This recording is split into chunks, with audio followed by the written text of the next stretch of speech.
Welcome to At a Crossroads with a Naked Podcaster, where we bear it all spiritually and emotionally. I'm your host, Jen Taylor. Each week on the podcast, I'll bring you an inspiring message to support you in designing and creating a vibrant, fulfilling life. Before we dive in, please visit the Facebook community in the links to ask questions that I can answer during this live podcast. At a Crossroads with the Naked Podcaster is for those of you who know that there is more to life and that our true, authentic souls are built for greatness. You are built with strength and love that is meant to shine through in times of conflict and in times of celebration. Welcome. I cannot wait to bear it all with you.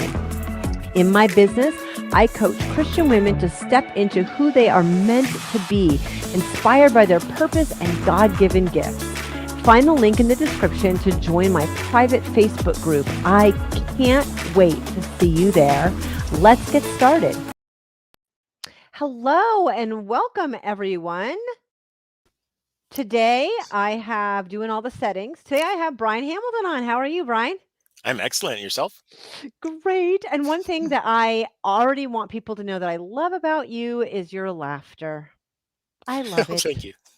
Yes, we talked for just a couple minutes before we get started, and it's already my favorite. Awesome. I'll How take are it. you today? Yeah, I mean, 100%, right? How are you today? I'm doing well. I'm doing well. I can't complain. And I appreciate the opportunity to speak with you today and, share your platform. I think it's a great platform and I'm happy just to be a part of it. So yeah, it's really made my day. Thanks. Yay. How do we meet? It was through Podmatch. Yay, Podmatch. Thanks, man. That's Yeah. awesome. Yeah. Yeah. This is so great. I love not knowing the person pretty much at all. I want to jump in though, because your stories, I mean, I love every story. I'm super excited to share your story today. So I don't know, you have 3 podcasts. I have 2 of your websites up, so I can refer to those. I'll actually they're in the show notes in the description for people, but I'll also put them in comments where comments show up. Thank you. Why don't you jump in? And I added your favorite scripture. It shows up on some places easier than others. Jump in and tell us you've got 3 podcasts. So I don't know which one you want to start with. All right. Well, I'll start with, I guess I'll go kind of in order. So the first podcast that I started was the Healthcare Security Cast. So yeah, as you can probably guess by the title, it's focused on healthcare security. That's where I spent most of my career was focused in that area. So I worked as a frontline security officer in hospitals and also worked in some management roles in different hospitals as well. Currently serve as a board member with the International Association for Healthcare Security and Safety. So that is really just a resource to help individuals in that field just learn from each other and just really promote growth opportunities for individuals as well. So I've been doing that one for, I guess, this December, the end of December, it'll be 2 years. Over 100 episodes in, I think 118 or Wow. something like that right now. So that's my first podcast. My second one is one that I co-host with a gentleman named Mike Mhm. Hodges. We'll be celebrating 1 year of doing that podcast. It's a monthly podcast, and it's focused on again workplace violence in healthcare. So still Wow. along the same topical ideas. And then the one that I launched most recently, we launched this one in April. It's hosted by my wife Tanya and I. It's called Disrupt the Everyday, and it's a little bit of a different approach. It's not focused on healthcare security or healthcare at all. We're just Okay. trying to help people navigate life while disrupting the status quo. So that's kind of the thinking behind that. It really what we want to do is talk about a broad number of topics that are going to be helpful for almost anybody. So we talk about relationships, parenting, pretty much anything that you can think of. We want to cover it. Finances, whatever it may be. So that's kind of the 3 podcasts, and all really easy to find if you search the names or you search my name. I think I'm the only Brine Hamilton out there, so it makes it pretty easy. That's like cheating almost. I'm It Jen it Taylor. is. That's totally cheating. I am so jealous of that, I gotta say. Okay, so first, what made you your 3 podcasts, so I know what one podcast takes in time and effort, and you actually tell me about what you do in your job, and that if you're more specific about that, I think we'll understand the first podcast that you started and why, and then take us through the kind of I mean, you did the why a little bit on the podcast with your wife, but I really wanna feel more because it takes a lot of time and effort to do a podcast, and you work. and you're married with 4 kids. Yeah, absolutely. So I guess what I'll say to that is, okay, so I'll start with my career. So currently, in the last year, I've actually started a new position. So I've been working with Omnigo Software, which is a company that focuses. We really serve public safety and law enforcement organizations. Uh, kind of. I guess what we offer is incident reporting software and other security management software. So it's actually products that I used when I was working specifically in healthcare security, and Mhm. that was actually how I came to know the company. And through a number of, I guess, things that I didn't expect. I had this opportunity to join the organization. Absolutely love it, and it's great because I'm getting to show people a product that I use that I found to be very effective for me when I was in that environment. And really, that's kind of, again, healthcare security has kind of been the passion behind a lot of what I've been doing. So, and I feel like I'm going off track here in terms of the No, question that no, you you're actually not. asked me, No, but that's what you do and why you're passionate about. I don't know that I understand healthcare security or what that means. so Um, I can Go unpack ahead. that a bit if you want. Yeah, yeah, that'd be great. Yeah, so healthcare. So just in terms of any Mhm, healthcare or hospital facilities, essentially the part that I played was the part of being part of the security team. So the individuals who respond if there's a violent person, or mhm. the ones who make sure the place is safe, basically lock up the place at night. The So it's individuals right now. actually the security of the healthcare institution. Exactly. Yeah. So Okay, I okay. really cater to those, again, those frontline officers, and more so the leaders of those teams. So the managers, directors, chief security officers, those individuals are kind of my audience on the healthcare security cast. Wow. Okay, so I wasn't thinking that it was literal, and it's Yeah, literal. it's literal. Yeah.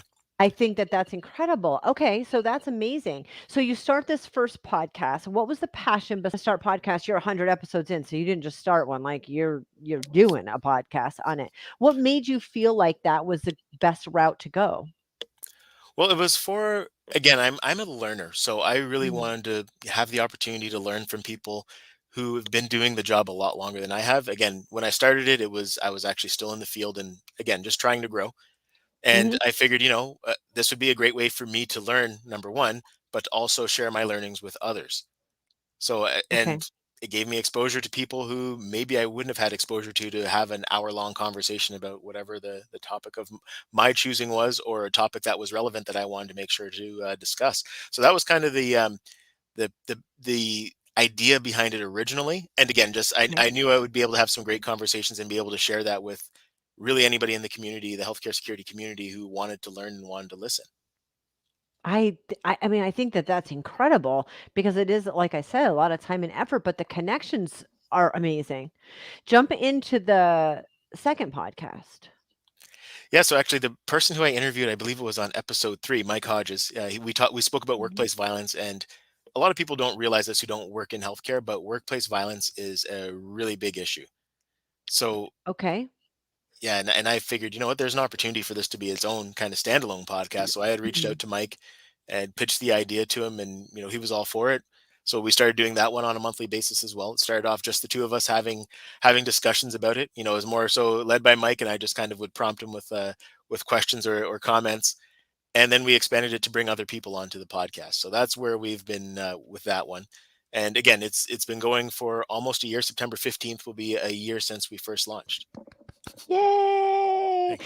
I can't remember, there's some statistic about first of all, podcasts are really hard to get any statistics on, but there is a statistic about, like, the percentage of podcasts that have 7 or fewer episodes.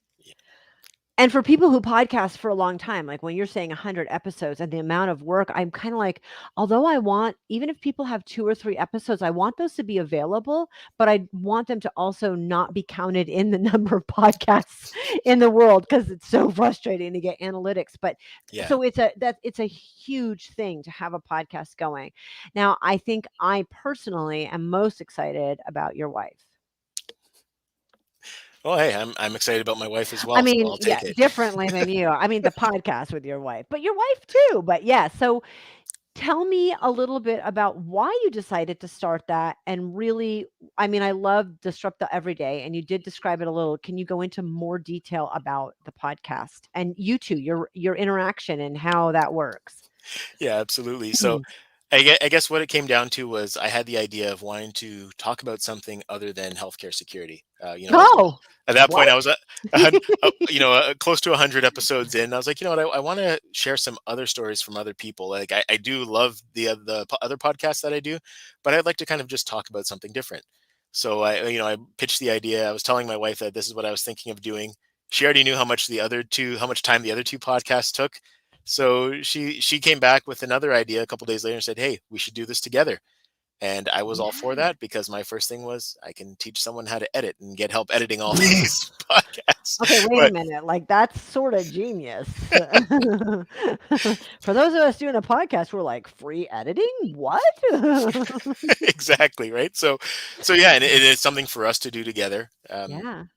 Again, with the state of the world for the last year and a half, it's been hard to just even try to find things to do together outside of what we do day to day. There's a lot of, especially where I live in Ontario, Canada, we've had a lot of lockdowns, we've had a lot of restrictions. So being able to do this together was another way for us to interact. My wife Yeah. also, she does home daycare, so for her, Oh, it's an okay. opportunity to interact with adults as well because she interacts with children all day, and other than me, usually there's not too many adults that she's getting to interact with. So just another piece to that. But really, the focus there was, and it's hard to say. Like maybe when I look at it, there isn't really one focus to our podcast. We Mhm. just want to be able to, again, it's learning for us, but it's also learning for people who are maybe similar to us, not even necessarily similar to us, but who are just trying to be better in everyday life. I'm sure we'll get to more about your wife later. She does an at-home daycare right now. But she had a much different career before that. Like, I would love to chat with your wife about her background, right? Because it aligns with my background. So it was all a big change for her, I'm sure. Yeah, so really it was us having our Mm. fourth child. Mhm. And after the first child, I was trying to convince her to do the stay at home thing. But she didn't think it was necessary then, even after we had our first and then we had twins.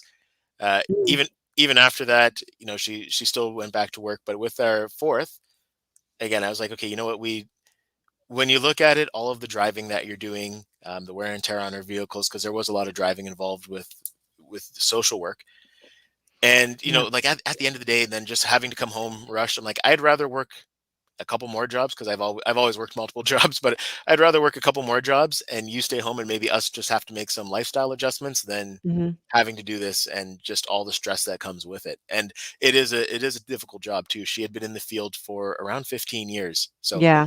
it you know bearing other people's burdens does take a toll on you. So Yep, 100%. 100%. She did social work, and then she also, worked in a shelter for abused women and children. This is for those of us who have done some of that work, it is a heavy burnout, and I don't even like saying, like, high burnout rate, um, although you kinda do, right? yeah, So, I get it, and the wear and tear, but I mean, kudos though for her wanting to continue to work through the first couple of kids and you supporting her, and kudos to making that change when the time came and you willing to take on extra jobs. You do when when you're talking about staying at home, there is like the wear and tear on the vehicle, the gas, the like how much you're paying in addition to for eating, just for food if you are. I mean, like there are so many factors taken. The amount of daycare. I mean, when I looked at it, it was like I'm basically working just to maintain the status quo, right? It's yeah, tough. It's and tough. and that was the other thing I didn't mention is the daycare. Like we're gonna have to, Yeah. we need you to work and just go through all this stress so that we can pay for someone else to spend the time with our kids. So Right. And I knew that I would do a better job with my kids. Actually, I knew I'd do a better job with other people's kids too, but that wasn't really the point, I mean, so she started a daycare. yeah, she started a daycare because she had done mat leave, and she decided to do daycare and just to bring in some money to help out, and also just to do more than be home with our kids. Like and I'm very careful to say just be home with our kids because it's a big job, Oh especially my gosh. you Yeah. definitely know it, but with with a full house, there's a lot that goes into it. But Yeah. bringing other kids into the house, is a totally different dynamic. And she still had, like, obviously being, I shouldn't say obviously, but being involved with social work, she's very people focused. She's she's a social butterfly. She's very people oriented. So it gave her another opportunity to kind of fulfill that, and at the same time, she's doing it from home. So I understand when I had my kids at home, I considered doing an at-home daycare, and I decided, like, my mental stability, I can do my own kids, but doing it for a living changes the parameters that you're able to work. Like, you cannot leave your house with a bunch of other people's kids necessarily, and it changed things so much, and I'm an extrovert that I knew probably not the best idea for me. So, yeah, I get it. The podcast is awesome for that. So, that's amazing. Let's jump back in time, shall we? sure. All right. So tell me a little bit, jump in wherever you feel comfortable with your story, and we'll tie back into this at the end. Yeah, sure. I guess I will. I'll start with childhood. I was the youngest of, in total, six kids. My parents. Okay. I'm the only child that my parents had together. 2 years after they were married, they were together until I was around 20 years old. So it was in, they'd Okay. been through over 20 years of marriage before they got divorced. Around that same time, and just growing up, I would say we were like an average family. We did have some struggles financially. We moved a lot. At the Okay. time, it was normal, so you don't really think anything of it. Yep. But looking back, I know my dad worked really hard for us to have what we did have. So we were, I feel like we were kind of, whatever socioeconomical class we managed to get to, we were kind of at the bottom rung of it. Yep. But I always had everything I needed. Yeah, again, like I said, my dad worked really hard. Oftentimes was working three jobs. I shared this with somebody the other day, but I remember when he used to pick me up from kindergarten when I first started school. But it was between him sleeping for his job, so he'd come pick me up, and he'd be asleep for maybe an half hour, an hour till my mom got home and took care of things. But he would often be, he'd sometimes be in the wrong uniform going to work. He'd be having nightmares about his jobs and talking in his sleep about, apples and oranges because he worked at a food terminal. But Wow. yeah, but so he really showed me what hard work was, and I learned that from him, and I guess maybe that's why I do multiple jobs now and always have, even though there's not necessarily a need to from a financial perspective. Mhm. But so yes, that's how I kind of grew up. My parents, like I said, got divorced when I was around 20 years old. Around that same time, I was actually engaged and getting married myself. And although there were probably some early indicators that it wasn't a great decision, I was kind of fueled by, my parents had struggled with this. I want to show success in this in my life. So I went forward and I was like, you know what, I'm going to make sure that this works out. And obviously, we're talking about it now because it didn't. But Right. by the time I was 23, I was divorced. I was bankrupt, and I was driving a Toyota Tercel with indicators that didn't work. I had to make hand signals. I was really, really struggling financially. I remember there was one point where I paid $2.50 for gas because it was all of the money I had on me. And I just remember going in with my handful of change to pay, trying to be very discreet. And the person who was at the till made sure to make a scene out of it. And I was like, Oh. it was such an embarrassing situation. And Mhm. yeah, it was like I felt like I'd hit rock bottom. There was one point where I remember I was driving home from work, and I was just, I felt like it was rock bottom for me. Looking back at it, I think now, it really wasn't that bad. You can come back from being bankrupt. You can come back from being divorced. Obviously, I've been able to, but at the time, it felt like the end of the world. And I thought about just driving my car off the road, and like I can just Mhm. get out of all of this, because it just seemed like it was so much. It was just the stress from it. It was just so heavy. Yeah. And for whatever reason, I guess maybe because I'm a logical person, but I got thinking about it, and obviously today I'm here because I decided not to do that. Um, I think one of the motivating factors was, if this doesn't, if I'm not successful in this, I've just made another problem for myself now. But also at the same time, it's like, okay, well, I'm in this rut. there has to be some way out of it. So I've just got to figure it out. Well, suicide isn't necessarily always ending your life. It's escaping from the pain of the situation. I and that's a personal opinion. However, I just think in the moment, like you said, in that moment, it felt like you didn't know how to escape from it. It was overwhelming and you just wanted to escape. So that's a place that most of us have been, even if we haven't taken the next step in considering suicide. Tell me about the marriage and the bankruptcy. Yeah. So again, just making some bad financial decisions, and probably again at an early age helping people maybe when I shouldn't have, when I didn't really have the means to do so. I guess what I kind of would live by now is, if you're going to lend money to somebody, or do something like that, you shouldn't lend out money that you don't necessarily need back, because there's no guarantee. Even someone Right. who's well intentioned could fall on their own hard times and not be able to pay you back. So there's something I definitely learned from that time. But yeah, the marriage, it was just a bad match. Without getting into specifics, because I don't think it's fair Yep. Yep. to I give agree. one side of a story. It it, it didn't work out, and I found myself back at my mom's house, living with my mom and my stepdad for 6 months, until I could kind of get on my feet and start working towards building something else, and getting rid of getting rid of the stigmas that come with bankruptcy, and just end a divorce really at the same time.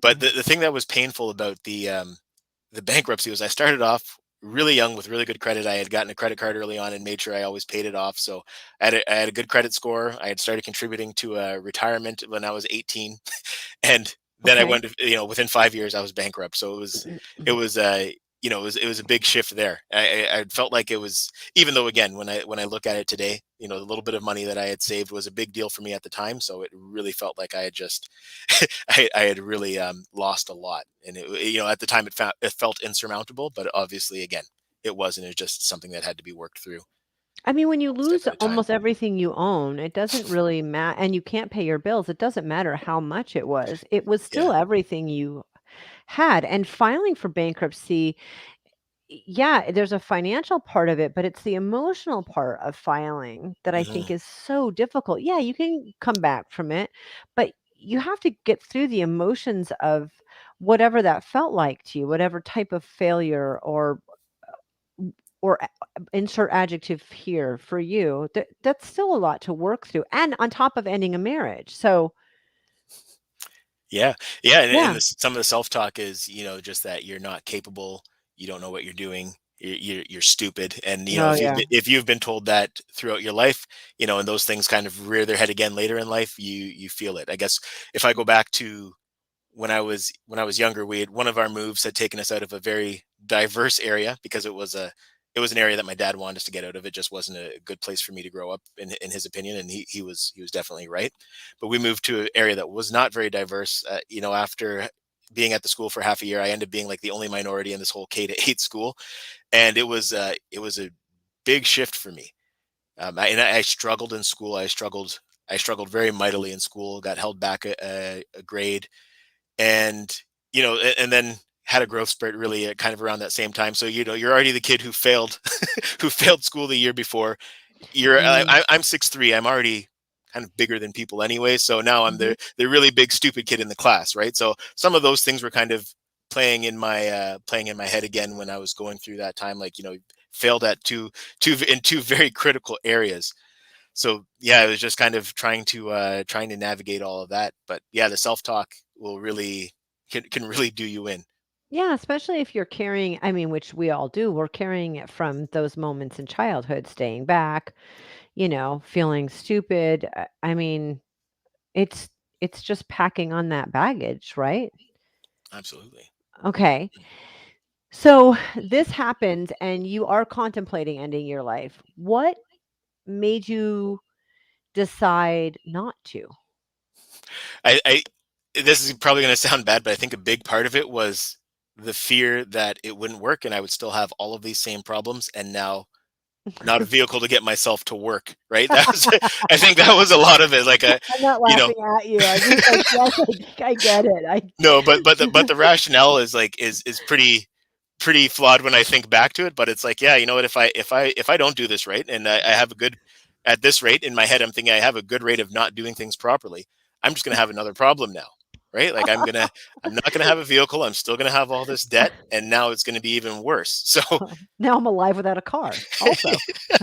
I yeah, mean, maybe I do damage to myself. Who knows, right? And then yeah, the other that's thing the was too. I was worst. thinking about other people, like my parents. My dad passed away 2 years ago, but at the time, I still had both of my parents, and just all these things that kind of go through your head. So that's why I didn't do it, and that was kind of that was when I guess maybe emotionally I'd hit that rock bottom point where Yeah. I think you really can't get too much lower than wanting to take your own life. But then Yeah. I guess the shift was that I just got some newfound or maybe remotivated determination and decided, okay, well, I'm going to take a swing at this. I'm going to take a swing at life and try to try to come back from where I am now.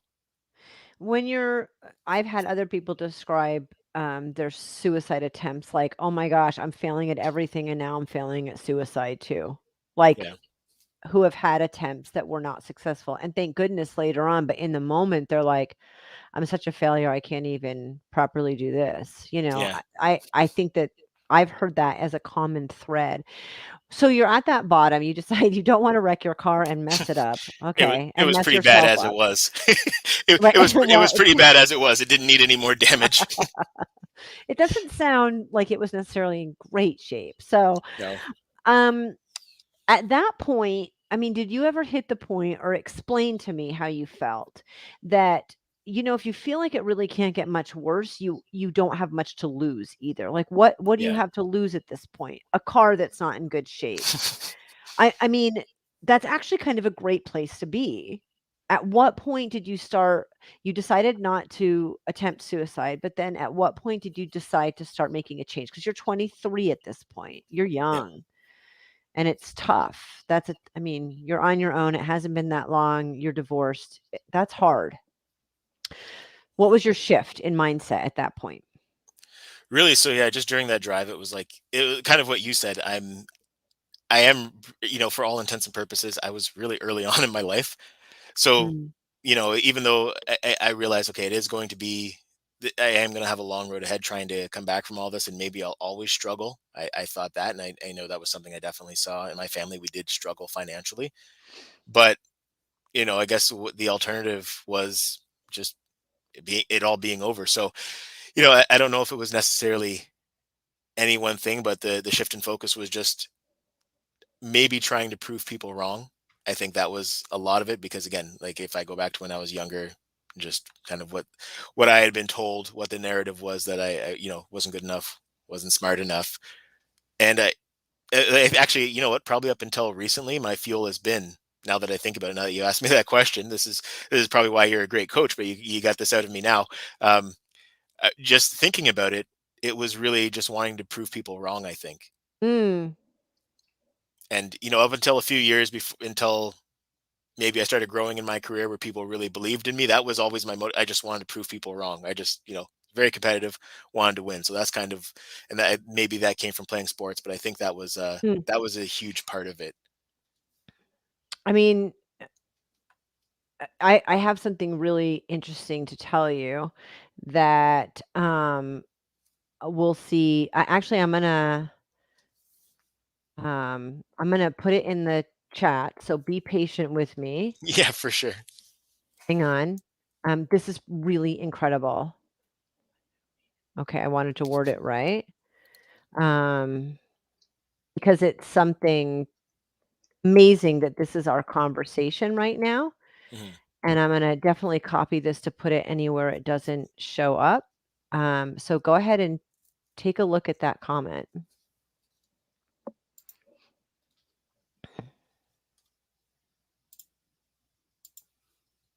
Was it the?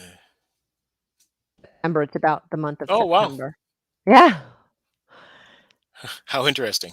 How interesting. So I left a link for people. So September is National Suicide Awareness Month, and right now, the week as we're speaking, this is National Suicide Prevention Week. I'm having some special release podcasts this week specifically about suicide, one tomorrow and possibly one later on in the week, because it's impacted me in my life personally very strongly. And I'm going to have a couple of my kids on that had fortunately failed suicide attempts come on so we can build more awareness around. So I feel really blessed to be interviewing you, and how incredible it is that we just did scheduling the way scheduling worked. I Mhm. didn't know about your story or schedule you, or even I wasn't really even aware of your story or when this week was, and we happen to be discussing this now. So I want to make sure people know that there are resources. I left one, so anyone who is contemplating suicide, and that you are not alone in this. This has affected me directly. My next door neighbor shot himself in the head, and I found him 10 years ago. And my stepmom on my father died, and he was one of the meanest people I've ever met. So it was a relief. And my stepmom was able to remodel the house, and we had a great relationship after my dad died.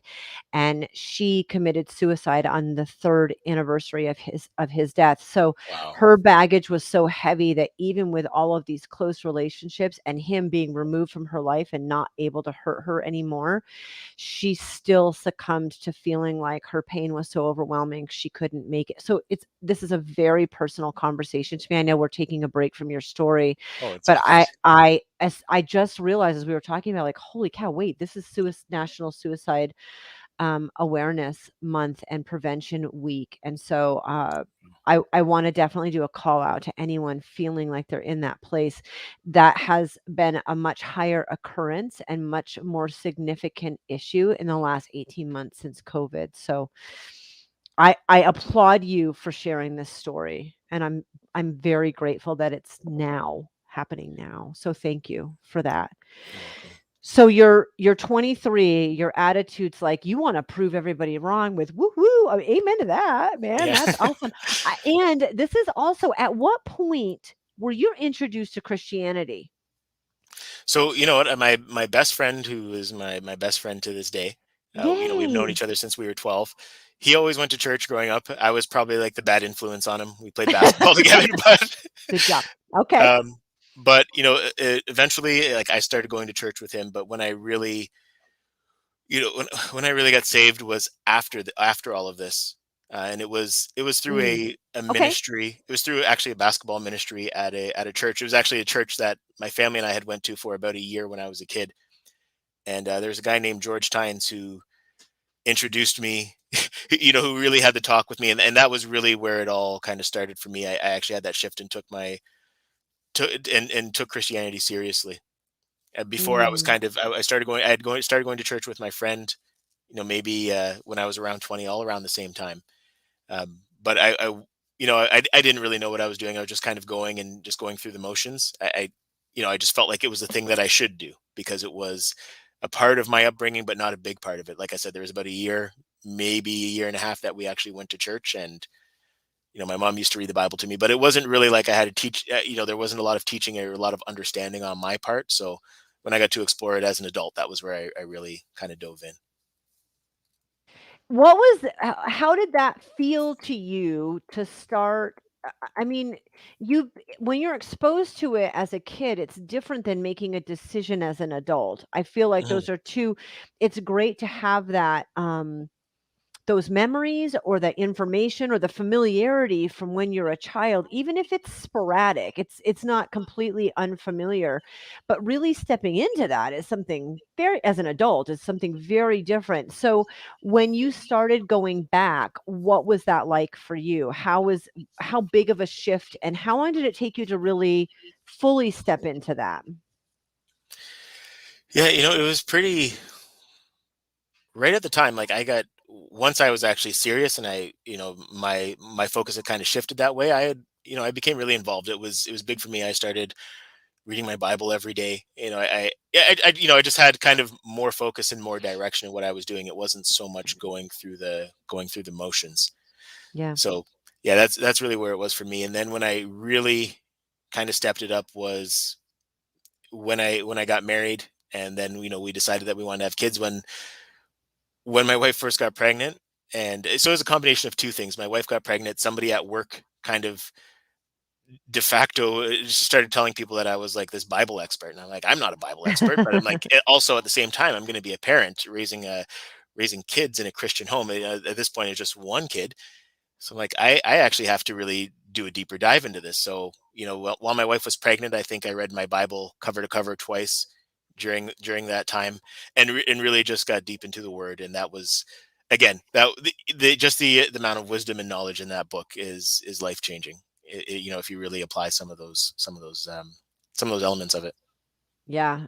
And, like even my journey in Christianity, I was raised in it sort of, and then I joined a cult, and then you have to leave the cult, and then you have to really find your way after that in Christianity. So your belief, your faith can be 100%, but your journey kind of looks like Yeah, my exactly. kids would probably say, "Yeah, it's not like you always went to church, or it's not like we always read the Bible." Or it's like, yeah, but your internal faith can be there, and your the outward or the journey or the finding the church or the reading the scriptures every day. It's committing to that can look, a windy path. And I think most Christians feel the same way. It's not like you were born and man, it was full on perfection of reading your scriptures every day for your whole life, but good for you for embracing that. And was it a life change with you and your wife to really step into that more fully? Yeah, there's actually like my wife grew up in a Christian family as well, so she was probably more grounded than I was coming into that relationship. Hmm. But yeah, no, just us being able to do those things together, be in church together, and raise our family to the best of our ability biblically, as we do together. Yeah, it's obviously deepened our relationship. It's I think it's enhanced our relationship with our children. And I really took to it. All of our kids have Bible names. Even our dog has a Bible name, which is kind of No, my nerdy you thing yet. you win. What are the names, or are you comfortable sharing the names? First Yeah, names. yeah. Josiah, Malachi, Naomi, Asher, and our dog is Samson. Is he small? He's very small. Yeah, he's a Yes, he's a I miniature golden see. doodle. Yeah. In my mind, Samson had to be tiny, because it's like a play on words. It's so fun. I mean, how incredible. So, what do you think were the things that at your lowest, you do the divorce, the bankruptcy, you're not really stepping into Christ yet. You decide you want to prove it wrong. Was it mostly that internal driving compass that helped you get through that? Were there other things that happened or people involved that also helped you get through those struggles? Well, I'll say people helped me, but not necessarily with their knowledge, because I didn't tell anybody about this until Mm, I didn't actually talk about this probably until like last year. I okay. hadn't even told my best friend, hadn't told my wife that this was something that crossed my mind. It just, that happened. It was just this long drive home where I was contemplating this, and then I just decided not to. And but a big part of it was faith, because, when we go back to that basketball ministry, I think it was only probably a couple days after where I was there. And I think that's the story for a lot of people too. They hit that rock bottom before they really dive into their faith on a deep level. But I think that was kind of what fueled it, because I knew everything that I was struggling with, and I wanted to be able to overcome it. But I think deep down I knew I couldn't do it alone. Mm. So you didn't do meditation or therapy or anything like that. No. Like I And said, I didn't even talk about it. I didn't even tell anybody, because I was just ashamed that I even had that Mhm. thought, and I didn't want anybody to know. And you moved forward with your faith and with your own internal drive to just basically you're proving yourself wrong mostly, right? Yeah, yeah, I that's mean, a strong part of it. Yeah. and I think I don't want to stereotype, but I think men are probably better at not talking about it. I Anything, think we are anything. exceptional at it, actually. I mean, like you've got to be Yeah. exceptional at something. So we took everything else. I'm just kidding. I'm totally kidding. Um, I think a lot of us stuff stuff down, but Yeah. I know in my experience, men tend to stuff things down or just not talk about them even more than women do. And I don't think anybody stuffing things down is a good thing. So you went forward with your own inner fortitude and faith, and then you found Christianity more, you stepped into it more yourself. You found a Mhm. place, because I think I've called myself a Christian my whole life. That looked different at different times. Yeah. So you stepped into it and then you met your wife, correct? Yeah. Okay. Actually, yes, I did. Okay. So that's yeah, that was Uh, the sequence. So tell me So, more about her. Tell me y- about meeting her. 'Cause you've been married before. yeah, so yeah, that was obviously a difficult conversation to like I was always transparent about that, but it was more so with her and her parents, right? We're Mhm. we're the same age. We're like just a little bit less than a year apart. Mhm. So, at 23, and I met her that same year as well. So at 23, I met her, and obviously, her parents weren't necessarily keen on her dating a guy who just went through a divorce. Minus the Yeah. bankruptcy, nobody knew about that other than her. but but You've got this. She's like, yeah, it's like "Mom, Dad, I met this great guy. yeah, exactly, right. That's a great way to start a conversation.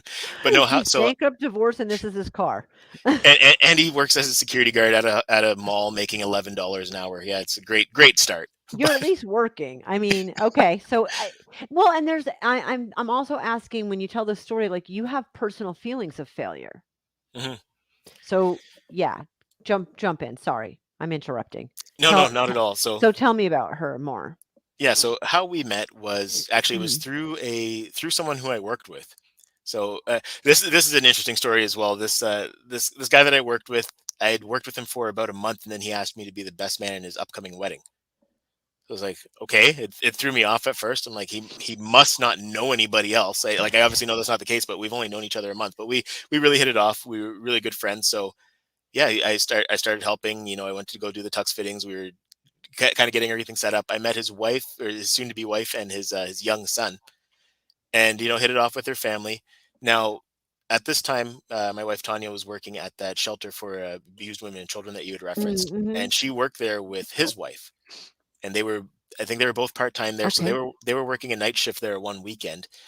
And I had stayed over at his place that night. This was a little bit after the wedding, but I stayed over at his place because she was going to be gone for the night. So we were there just kind of chilling out with him and his son. And then she came home from work the next day, and she's like, "Oh, I have the perfect girl for you." So I was like, "Okay, well, I'll trust your judgment. Like, whatever. I'm not opposed to it. I wasn't really necessarily looking, but I guess that's what people say is when you're not looking when Oh, you that's find." the worst. That's happened. Yes, amen to that. But I was like, yeah, sure. I trust your judgment. So eventually, she got her to agree to speak to me. We started talking actually first via email, and then we started talking on the phone. And then I was just wanting to take things slow, and Okay, that was kind of what we had discussed. But then she was like, oh, we should set up a time to meet. We should go on a date. So I was like, okay. okay, sure. And she set a day, and I was looking at the calendar, and again, talking about my financial struggles. It was actually October 6th with our first date, because I pushed it back a couple days because that was when I got paid, and that was going to be the only time I was going to be able to, support a reasonable type of date. So we went to a Palladium. We went for dinner, and yeah, then it was weird. Like after our first date, and we had talked on the phone for hours on end. When you first meet somebody, you have so much to share, so much to learn about the other person. So we would have Mhm. these long, long conversations, and then it was like after that first date, I said, "You know what? This is probably going to freak you out, but I see you being the type of person that I could be married to one day." And for whatever reason, she didn't turn the other way and run off like this divorced bankrupt guy telling her, "Yeah, I'm going to marry you one day," right after one date. So. Well, wait, how long had you guys been emailing and talking on the phone at that point, though? It wasn't that long, so I Okay. could actually I remember the date. September 28th was the first email. I'm really good with dates for some reason, but September 28th was the first email. October 6th was the first date. It Okay, I was trying to it cut you felt like slack, but that's it not it felt like longer at the time because again, you have those hours and hours of conversations, like 3-4 hour conversations, right. and yeah, it seemed like longer. But when I look back at the dates, I'm like, wow, that really wasn't that long. I mean, absolutely didn't want to meet anybody when I met my husband, and my oldest biological daughter and a mutual friend, they were fixing me up on dates, and I was humoring them, and I was pretty apparent about that. Mm, And we texted for a week, and we talked on the phone once, and we've been together since our first date. We've never been apart. Actually, since yeah. that first text, and yeah, I mean, sometimes he says he knew from when he first, like, the first text, he knew. I'm really glad he didn't tell me that. So I believe that those things happen. Yeah. Well, I didn't know from the first email, but after we had Right. talked a lot and then we spent a day together, I was like, okay, I know now because at that point I knew what I didn't want and kind of started figuring out what I wanted based on what I knew I didn't want. So I kind of worked backwards. But Yeah. Me no, yeah. she definitely checked off all the boxes. Okay, so how long have you been married? So just August 12th, we celebrated 14 years of marriage. Yay! So, if you want to do the quick math for anybody who's trying to do it in their head now, so we dated for less than 2 years before we were married. Oh, that's actually I mean, considering how things started, Considering, well, I'm yeah, hey, actually surprised. a wedding's a lot of money, and when you don't have credit and you have to work multiple jobs to pay for it, we probably would have been married sooner if it wasn't for that. So how was it meeting her parents, and how was that journey? 'Cause you started off saying that that was a pretty big deal. Yeah, well, so and this was the other thing. There was two opportunities to meet some of her family. So there was one time where we were just visiting. Her family lived out of town.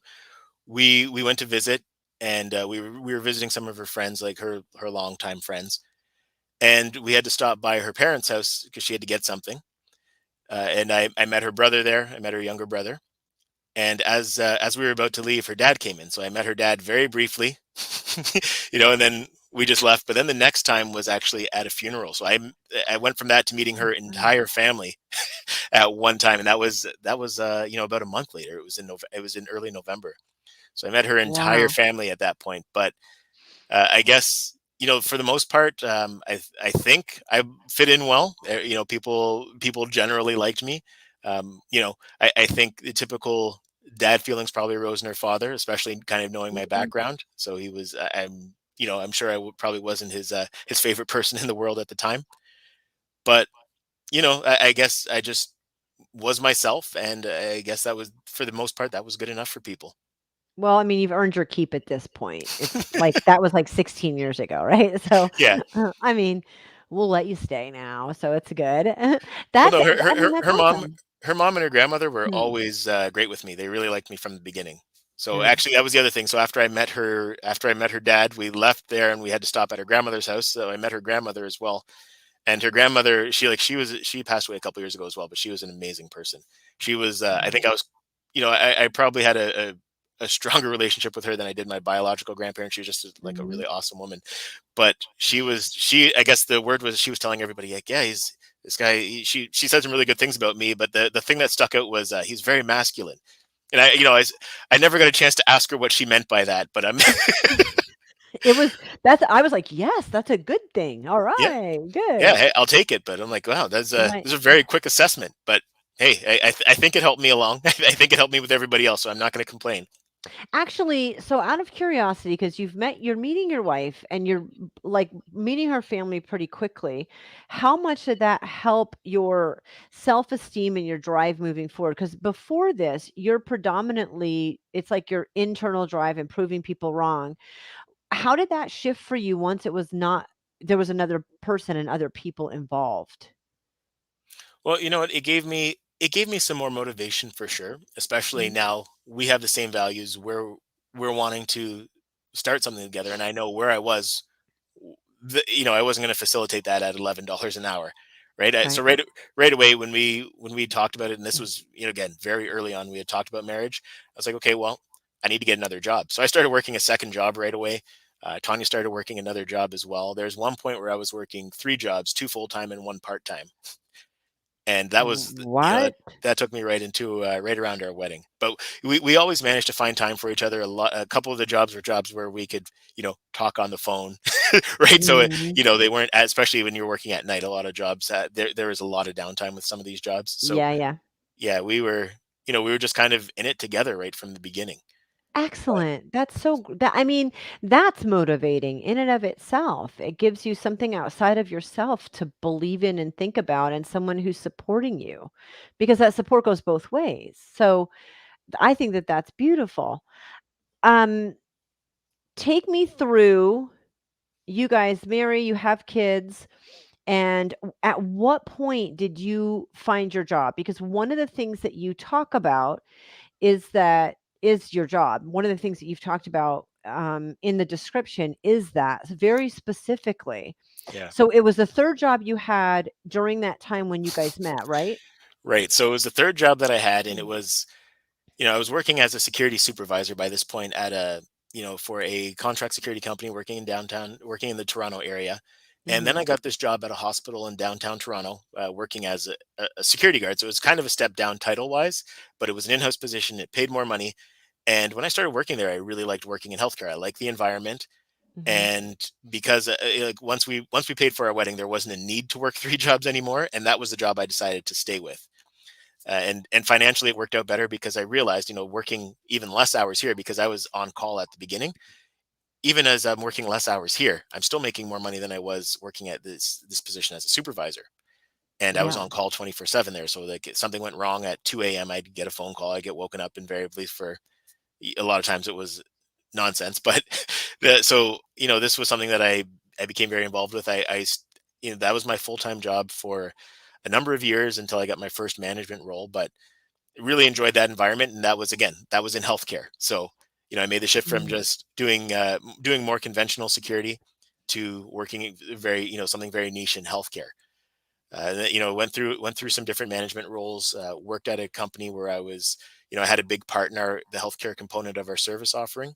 So Mhm. that was kind of where it was for me. But yeah, it all started around that same time. So I actually started that job 6 weeks before we got married, and that was yeah, there was the job that I worked that supported us for a long time. Well, partially supported us because obviously my wife had a really good paying job. She made more than me at the time. So we but it was again, just being in that environment, being in healthcare, being able to help people, being able to have a positive influence on somebody's day. I just really took to it. I mean, that's really phenomenal. So you found a career path that meant a lot to you and got to streamline 3 jobs down to 1, which is a lot less stressful, but still make Yes. good money, and that's become your passion as Yeah. far as a job, a career. Absolutely. Well, even with what I'm doing today, a lot of my focus is towards healthcare. So I still have that level of involvement. So Mhm, it's great. I'm able to really use a product, and again, it's a product I used when I was a frontline security officer to write reports. I used it in some management roles as well, but now I get to share it with other people. It was actually going back to this when I decided I wanted to grow in my career, and public speaking was something I need to get better at. The first thing I actually presented on was this reporting software. So it's kind of come full circle now to where I work for the company. I mean, that how incredible, Brian, thank you. Now, let's tie back into this podcast that I understand the connection because of your job, the Mhm. connection to the first 2 podcasts you have because you're passionate about what you do, you love what you do. And then let's tie it back into you and Tanya with because that one is a little outside of what you normally do to some degree. Absolutely, yeah, it is. Yeah, disrupt the everyday. Let's connect the struggles that you've had in your past. When did you start? You said you just started discussing it about a year ago. Yeah, actually, it wasn't. It was earlier Hmm. this year. We Okay. discussed it, and then we just started doing it. Really, at the end of the day, um, I guess I'll go back to when I first started podcasting. Part of the motivation behind that was so 2 years ago yesterday, my father passed away, and Hmm. it was for me. It was pretty unexpected. I took for granted that he still had a lot of life ahead of him. He was 71 years old, but Mm. just reflecting on his life and everything that I learned from him, and again, even though I was doing fairly well in my career, I was pretty successful. There was still a lot of self doubt, but seeing that happening with my dad really made me want to take on some of the opportunities that maybe I wouldn't have before or hadn't in the past. And I had sat on this idea of doing a healthcare security podcast for a year and a half and just didn't take any action on it. But I think knowing that, getting to see my mortality and just to really consider that a little bit more, um, it just made me want to do this. So I told my wife, at the time, I'm sure she may have thought I was crazy, but she was okay with me doing this. And yeah, it was received. It was well received. And so now I'll fast forward to me wanting to launch this third one, and her jumping in on the idea and saying we should do it together. Mhm. I thought it was good because now it's not going to be necessarily gender specific. Both of us are going to have our own unique perspectives, and we're going to bring different things out of the conversation. So I think it just can appeal to and be helpful to a larger group of people, which impact is a big thing for me. Mhm. I haven't talked about this at all, but I also teach part time at a couple of local colleges, and the reason why I still do it and I really enjoy doing it is because the impact that you have on individuals, and you don't even necessarily know who's benefiting from from what you're sharing, what you're teaching. But all those years later, when somebody sends you a message on Facebook or LinkedIn or whatever, and credits you for making some kind of positive change in their life, there's nothing that can really replace that. So, Mhm. and and again, that's why we like to share the information that we have. That's why I like to share my story, because if it can impact somebody and help somebody make a better decision, it's worth the what would have been embarrassment for me before. Now I could really care less what people think, but but it is worth sharing if it's going to help somebody and have a positive impact. What was it like having the conversation with your wife about really deeply about where you were at before you met? I mean, she knew about the divorce and the bankruptcy, but what was it like having the conversation about feeling suicidal? I mean, I'm imagining she was super supportive and maybe surprised. But what was that process like, and how much have you added that into reaching out to other people now? Well, yeah, it's definitely something that I'm more comfortable sharing. And what, I think, to be honest, there was a point where I just, I got so motivated with everything else, I didn't even think about it.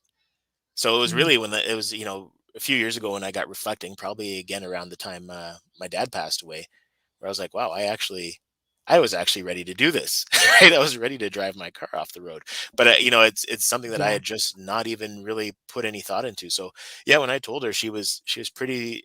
I'm sure she was surprised and, like you Mhm. said, supportive. But I think I've done enough crazy things that there's probably not too much I'm going to say or do that will surprise her at this point. But she's Yeah, that's true.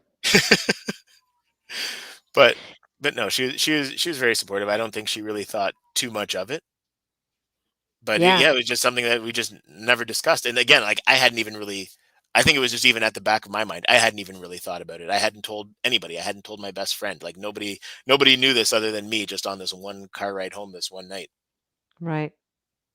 Brian, thank you so much for coming on. Tell me, is there any parting advice that you would give to people who are struggling with a similar situation? Yeah, definitely. So the one thing I'll say from my experience, whatever you're going through is is finite. It's not going to last forever as long as you're taking the steps to Mhm. make things better. And whether that step is talking to a professional, someone who can help you through that, um, that those are going to be the things, like just being able to take those steps in the right direction, and knowing, and just keep in mind too that you don't have to fix everything at once. It takes more than a day to get yourself into a situation like the one I was in. So you're not Mhm. going to get out of it in a day. Just know that it's going to take time. Kind of the cliche that people will say is people overestimate what they can do in a year, but underestimate what they can do in 5 or 10 years. So Yeah. again, just taking slow steps, taking steps in the right direction every day. You can get out of essentially any situation in life. It's it's I want to say it's never worth ending things. Mhm. You can always work through it. So my advice would be, just if you're thinking that, find help. There's lots of help out there. There's lots of people who are going to be willing to listen, and just start making progress, right?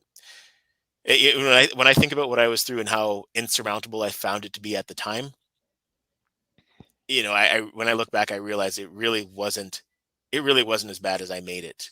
And I'll go back to my to my my favorite scripture that I sent you, and it's Yes, yes. from the book of Nehemiah, chapter 5, verse 7. And it says, and then I consulted with myself. So I'm just taking it out of context and taking that one specific part of it. But again, we talked a lot about the self-talk and the Mhm. situations that you create for yourself, and you get yourself into these situations. A lot of time, there's always exceptions to the rules, but generally, I put myself in the situation that I was in, regardless of the contributing factors. Maybe if somebody misled me, I still had to make that decision to lend money to someone when I didn't have it at the end of the day. Yeah, So really, I put myself in that position, and I had to kind of work to get myself out of it. So now I always just think of that verse, and that's the way I kind of think of it in my head, is I consulted with myself, because I think deep down we know the answers. We know what we need to do. It's just whether we execute on that or not, whether we find somebody who can help us, whether we find a coach like yourself who can help us get those answers, because a coach isn't going to necessarily tell you what to do, but they're going to help you. Just coaches that I've worked with, the professional coaches even, they help you dig those answers out of yourself. Like, it's yeah. there. Everything that we have is there. We just need to access it. Brine, thank you so much for being on and sharing your story. I appreciate you so much. I appreciate you. Thank you for having me on, and thank you for letting me share. Thank you for investing your time with me on At a Crossroads with a Naked Podcaster. I'm so glad that you joined in the conversation. It would be amazing if you would share this episode with someone you think can benefit from it. All guests' links and audience freebies are available on the podcast page of momof18.com. This podcast was designed to help you in your struggles. So reach out and let me know what you enjoy and what you would like to see more of. It will support me on the journey to causing a worldwide epidemic of healing, gratitude, and joy. Until next time, remember, you're not alone in your struggle. Reach out to me on any platform. I love to connect. You are worth it.